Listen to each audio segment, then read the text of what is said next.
Second যেটা হলো আওয়ামী লীগের সঙ্গে বন্ধুত্ব হওয়ার দ্বিতীয় সম্ভাবনাটা আছে জামাতের, একেবারে জামাতের। আর আওয়ামী লীগের সঙ্গে কখনোই বন্ধুত্ব হবে না বিএনপির। এটা হলো আমার অভিজ্ঞতা, এই কথাগুলো বলে। এবং সম্ভবত সেই দিকেই পুরো পরিবেশ এবং পরিস্থিতি এগুচ্ছে বলে বিভিন্ন মহল থেকে আমরা কথা শুনছি, সম্ভাবনা দেখছি, এবং এটা অতীতে এভাবে ঘটেছে। আপনি চিন্তা করতে পারেন যে এরশাদ সাহেবের সঙ্গে শেখ হাসিনার একটা সমঝোতা হবে, আবার শেখ হাসিনার জমানায় এরশাদ সাহেব গৃহপালিত বিরোধী দল হবে। এটা যদি 1988 সনে কেউ বলতো যে এই সেম ঘটনা না 2009 সনে হবে, মানুষ মরে যেত, কিন্তু সেই ঘটনাটা কিন্তু ঘটেছে।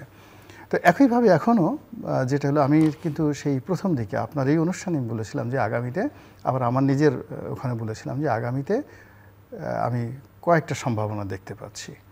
প্রথমত ডক্টর মোহাম্মদ ইউনূস, ওনার সম্পর্কে 2024 সনে যেটা ভাইব তৈরি হয়েছিল আগস্ট সেপ্টেম্বর, তার বিপক্ষে একটা টুশব্দ করার মতো বাংলাদেশে একটা পিঁপড়াও ছিল না, বরং তাকে প্রশংসা করে মানুষ আত্মতৃপ্তি পেতেন। তো সেই সময় আমি বলেছিলাম যে এই ভদ্রলোকের দ্বারা রাজনীতি হবে না, উনি ভালো করতে পারবেন না, উনি চালাতে পারবেন না, এবং ওনার যত তাড়াতাড়ি সম্ভব এখান থেকে উনি যদি চলে যান ওনার জন্য ভালো হবে। এবং ওনার জায়গায় যদি আমি হতাম বা আমি ওনার পরামর্শদাতা হতাম, ওনাকে আমি বলতাম 2024 সালের ডিসেম্বর মাসের মধ্যে একটা নির্বাচন দিয়ে সম্মানজনকভাবে চলে যাওয়ার জন্য। এখন এটা দেখেন, ঠিক সেম কাজটা বা সেম কথাটা কিন্তু এখন সবাই বলছেন। ওনার যারা আপনজন ছিলেন, এমনকি ওনার যারা ক্যাবিনেটে, যেমন ফরহাদ মাজার সাহেবের মতো মানুষ বলছেন যে গ্রামীণ ব্যাংক চালানো আর এটা এক না। কিন্তু এই কথাটা কিন্তু আমি সেই 1 বছর আগে বলেছিলাম। আমি আরেকটা কথা বলেছিলাম ওই সময়টাতে, আমি স্মরণ করাই দিচ্ছি, যে সামনে যে রাজনীতির মেরুকরণ এবং পরিণতি আসছে, সেই পরিণতিতে সবচেয়ে বেশি বিপদে পড়তে যাচ্ছে জামাত, তারপরে বিপদে পড়বে বিএনপি। এখন আপাত দৃষ্টিতে এই মুহূর্তে মনে হচ্ছে জামাত সব কিছু নিয়ন্ত্রণ করছে, সচিবালয় তাদের, ডাকসু জাকসু সব কিছু তাদের। কিন্তু বাস্তবতা হলো যে জামাতের যে নেতৃত্ব এই মুহূর্তে আমরা ফ্রন্ট লাইনে দেখছি, আমাদের প্রচলিত রাজনীতিতে যারা প্রথম জেনারেশন, মির্জা ফখরুল বলেন, মির্জা আব্বাস বলেন, এদেরকে যদি আপনি প্রথম জেনারেশন ধরেন, তাহলে তৃতীয় জেনারেশনের রাজনীতিবিদ হলেন জামাতের আমির, আর চতুর্থ জেনারেশনের যাকে বলা হয় জেনারেশন হলেন জনাব শিশির মনির বা ডক্টর মাসুদ, ওনাদের মতো লোকজন। ফলে কি হলো, তারা ক্ষমতার দিক থেকে, রয়্যালিটির দিক থেকে, পাওয়ারের দিক থেকে প্রথম জেনারেশনের ক্ষমতা ভোগ করছে, কিন্তু তাদের মেশিন হলো চতুর্থ জেনারেশনের। ফলে কি হলো দেখুন, অপারেটিং মেশিন চতুর্থ জেনারেশনের। ফলে কি হলো দেখুন, তারা কথাবার্তা বলতে গিয়ে প্রায় সবাই বিতর্কিত হয়ে পড়েছেন, সবাই ধৈর্য হারিয়ে ফেলেছেন, এবং সবাই একটার পর একটা ভুল করছেন। প্রায় সব ক্ষেত্রে তারা কোনো নেগোসিয়েশন করতে পারছেন না, কোনো বন্ধুত্ব তৈরি করতে পারছেন না, বন্ধুত্ব রক্ষা করতে পারছেন না। মানে দেখা গেল যে আসলে আপনার হাতে অনেক ক্ষমতা, ফ্র্যাঙ্কেনস্টাইনের একটা দানবের মতো আপনার ক্ষমতা হয়ে গেছে, কিন্তু ওটা পরিচালনা করার জন্য যে সফটওয়্যার দরকার, যে অপারেটর দরকার, যে পরিবেশ দরকার, যে ক্ষেত্র দরকার, অধিক্ষেত্র দরকার, সেই জিনিসগুলো নাই। যেমন জামাত মনে করছে যে সে তার নারী কর্মীদেরকে দিয়া আল্লাহ রাসূলের কথাবার্তা বলে সে ভোটের মাঠে নারী ভোটারদেরকে এবং অপেক্ষাকৃত তরুণ ভোটার যারা স্কুলে পড়ে, কলেজে পড়ে, ফার্স্ট ভোটার হলো, মায়ের বসে একজন লোক যখন মাথায় হাত বুলিয়ে লা ইলাহা ইল্লাল্লাহু মুহাম্মাদুর রাসূলুল্লাহ, আল্লাহর নামে ভোটটা দিও বাবা, আমি তোমার জন্য অনেক দোয়া করব, কোরআন শরীফ পড়ে তোমার জন্য দোয়া করব, এতে বোধহয় ভোট হয়ে যাবে। কিন্তু এটা যে ভোট হয় না, এটা জামাত এখনও পর্যন্ত বুঝতে পারছে না, নাম্বার 1। নাম্বার 2 হলো জামাতের রাজনীতির যে কতগুলো ন্যারেটিভ রয়েছে, যেগুলো কখনোই গত এই স্বাধীনতার পরে আজ অবধি বাংলাদেশে ওইভাবে খোলামেলা আলোচনা করা হয়নি। বাংলাদেশের মানুষ কখনোই জানতো না ইবনে তাইমিয়া কে, তাকে নিয়ে আলোচনা হতো না।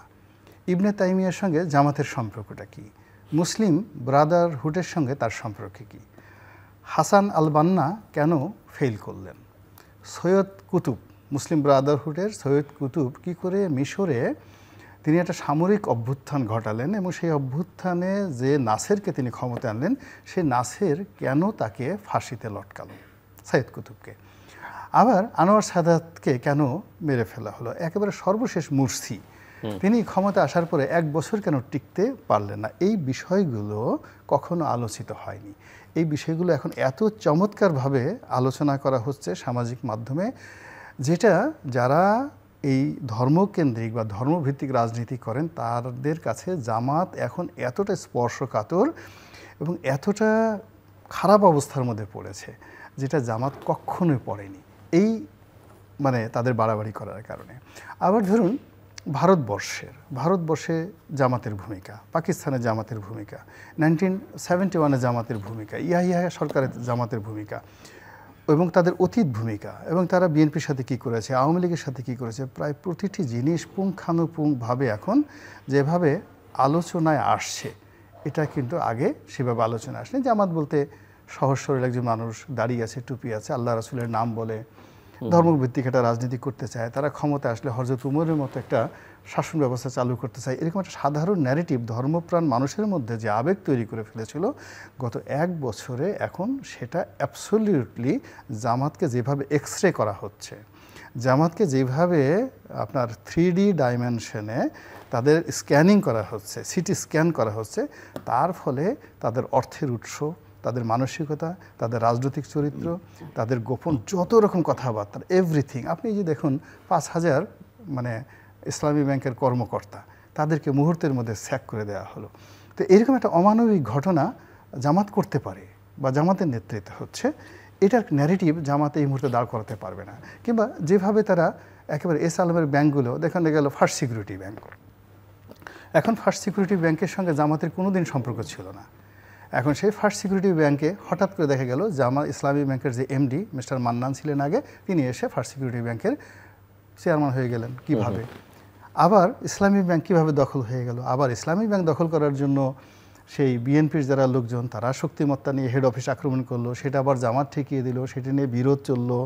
মানে এই যে পুরো জিনিসগুলো, সেই জিনিসগুলোর মধ্যে এখন এই যে জামাতের যে রাজনীতি, তাদের যে অর্থনৈতিক কর্মকাণ্ড, এর মধ্যে বিএনপি, আওয়ামী লীগ এবং অন্যান্য যারা রাজনৈতিক দল, ইভেন হুসেইন মোহাম্মদ এরশাদ, তাদের রাজনীতি এবং অর্থনৈতিক কর্মকাণ্ডের মধ্যে যে এক সুতা পার্থক্য নেই, এটা এই প্রথম প্রমাণিত হয়ে গেল। এখন সমস্যাটা হয়ে গেছে যে জামাতের যে লোকজন, এখন এরশাদের সাথে এরশাদের দল নাই, ধরেন কিছু নাই, কিন্তু এরশাদের দলের অন্ততপক্ষে আমি 20 থেকে 25 জন লোকের নাম বলবো যাদের সামনে এক টেবিলে বসে 1 ঘন্টা আলাপ আলোচনা করার মতো ম্যাচুরিটি সম্পন্ন লোক জামাতে একজনও নাই। আপনি যদি আনিসুল ইসলাম মাহমুদের কথা চিন্তা করেন, কাজী ফিরোজুর শরীফতের কথা চিন্তা করেন, আপনি যদি আপনার অন্যান্য যারা আছেন সব দল মিলে, অর্থাৎ মানে জাতীয় পার্টির মতো দলে 20 জন যদি লোক যারা সাবেক মন্ত্রী এমপি ছিল, তাদের যে পলিটিক্যাল ম্যাচুরিটি, সামাজিক অবস্থান, শিক্ষা দীক্ষা, পরিবার, এই পর্যায়ে জামাতের একজন লোক নেই এক টেবিলে বসে আলোচনা করে। আর অন্যদিকে যদি বিএনপির কথা চিন্তা করেন, বিএনপিতে মোর দ্যান 100 লোক আছে, 100 লোক আছে কেন্দ্রীয় পর্যায়ের নেতা, যাদের সঙ্গে এক টেবিলে বসে 1 to 1 এইভাবে কথা বলবে, তৃতীয় কোনো লোক থাকবে না। সেখানে ওই বিএনপির 100 লোকের উপর প্রভাব বিস্তার করতে পারে এরকম জামাতে একজন সিঙ্গেল লোক নেই।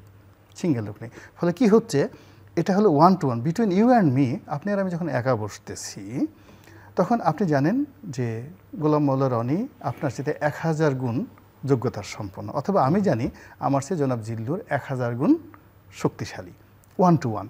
কিন্তু বাইরে সোরাব ভাইদের মতো হাজার হাজার লোক আপনাকে পাম দিয়ে দিয়ে বা আমাকে পাম দিয়ে দিয়ে, আমার মানে আকার আকৃতি আছে একটা সুহাকে তারা ইঁদুরের মতো, কিন্তু আমাকে ফুলিয়ে হাতি বানিয়ে লোকজন বলে এই হাতি আসছে, হাতি আসছে, হাতি আসছে। ফলে রাজনীতিতে আপনি যেটা বললেন সবার আগে শেষ করে দিচ্ছি, ওভার রেটিং। অর্থাৎ এই যে আমরা কিছু সামাজিক মাধ্যমে কিছু অন্ধভক্ত তৈরি করে ফেলেছি, এই অন্ধভক্ত এগুলো আগে রাজনীতিতে ছিল না। প্রেস ক্লাবের সামনে মানে একজন বক্তব্য দিত বা দিচ্ছে, এগুলো সবই জামাতের বি টিম, সি টিম। ওই যে দেখেন মাহফুজ সাহেব, যিনি এখন তথ্য উপদেষ্টা আছে, ওনার তো ব্রিলিয়ান্ট, সে কিন্তু একটা চমৎকার কথা বলছে যে জামাতের এমনি 4-5টা মওদুদি ওদের B team, C team, D team আছে, তারপর তো আর নতুন কোনো টিম দরকার নেই।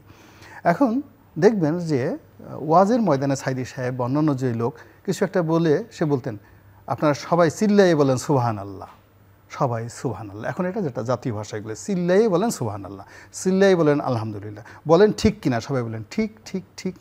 প্রেস ক্লাবে গিয়ে দেখেন ছোট ছোট রাজনৈতিক দল 10-12 জন লোক, সামনে আছে 3-4 জন, পিছনে 10-12 জন, মাইকে একজন ধরাইয়া নেতা বলতেছে, বলেন তো ঠিক, পিছন থেকে সবাই হাত তুলে বলল ঠিক ঠিক ঠিক। এই যে জামাতি যে ন্যারেটিভগুলো, ক্যারেক্টারিস্টিক্সগুলো, এইগুলো যেভাবে সমাজে ওভার রেটিং করে ফেলছে, ওভার রেটিং করার ফলে এখন এরা মানে B team, C team, D team, এরা আলটিমেটলি রাজনীতি থেকে কিন্তু প্রায় সবাই চলে গেছে। এই আগস্ট বিপ্লবের 5 তারিখের আগে যাদের নাম ছিল, ডাক ছিল, তারা অনেকেই গণপিটুনি খেয়েছে এই সময়ের মধ্যে। অনেকের দাঁত ভেঙে গেছে, অনেকের হাড় ভেঙে গেছে, অনেকের অবস্থা এত খারাপ হয়ে গেছে, রক্তে ওই যে যেন হিমোগ্লোবিন কমে গেছে।